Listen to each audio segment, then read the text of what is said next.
ఆంధ్రప్రదేశ్ మహిళా అభివృద్ధి, శిశు సంక్షేమ శాఖ ఆధ్వర్యంలోని శ్రీ సత్యసాయి జిల్లా పరిధిలోని కదిరి డివిజన్లోని అంగన్వాడీ కేంద్రాల్లో అంగన్వాడీ హెల్పర్ ఆయా పోస్టుల భర్తీకి అర్హులైన అభ్యర్థుల నుంచి దరఖాస్తులు కోరుతూ నోటిఫికేషన్ విడుదల చేసింది.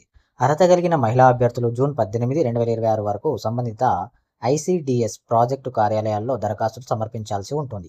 ఈ నియామక ప్రక్రియ ద్వారా మొత్తం 230 అంగన్వాడీ హెల్పర్ పోస్టులను భర్తీ చేయనున్నారు. ఇక ఖాళీల వివరాల విషయానికి వస్తే కదిరి ప్రాజెక్టులో పోస్టుల సంఖ్య 70, నల్లచెరువు ప్రాజెక్టులో పోస్టుల సంఖ్య 51, ధర్మవరం ప్రాజెక్టులో పోస్టుల సంఖ్య 21, బత్తలపల్లి ప్రాజెక్టులో పోస్టుల సంఖ్య 63, సీకేపల్లి ప్రాజెక్టులో పోస్టుల సంఖ్య 25.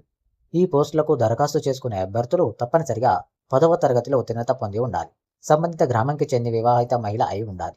అలాగే సంబంధిత అంగన్వాడీ కేంద్రం ఉన్న గ్రామం లేదా వార్డుకు చెందిన స్థానికులై ఉండాలి. రిజర్వేషన్ ప్రయోజనాలు పొందే అభ్యర్థులు చెల్లుబాటు అయ్యే కుల ధృవీకరణ పత్రాలు తప్పనిసరిగా కలిగి ఉండాలి.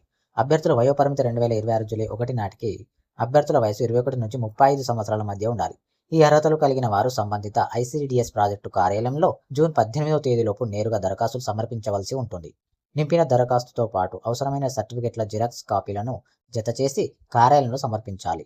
దరఖాస్తులు నేరుగా ఐసిడిఎస్ ప్రాజెక్టు కార్యాలయంలోనే ఇస్తారు. వాటిని నింపి అక్కడే అందజేయాలి. ఎలాంటి రాత పరీక్ష లేకుండానే 10వ తరగతిలో సాధించిన మార్కులు, స్థానికత ధృవపత్రాల పరిశీలన, రిజర్వేషన్ ఆధారంగా తుది ఎంపిక ఉంటుంది. ఎంపికైన అభ్యర్థులకు నెలకు 7,000 రూపాయల చొప్పున వేతనం చెల్లిస్తారు. ఉద్యోగాల కోసం ఎదురు చూస్తున్న గ్రామీణ మహిళలకు ఇది మంచి అవకాశం. అర్హత ఉన్న అభ్యర్థులు చివరి తేదీలోపు దరఖాస్తు చేసుకోవాలని అధికారులు సూచిస్తున్నారు.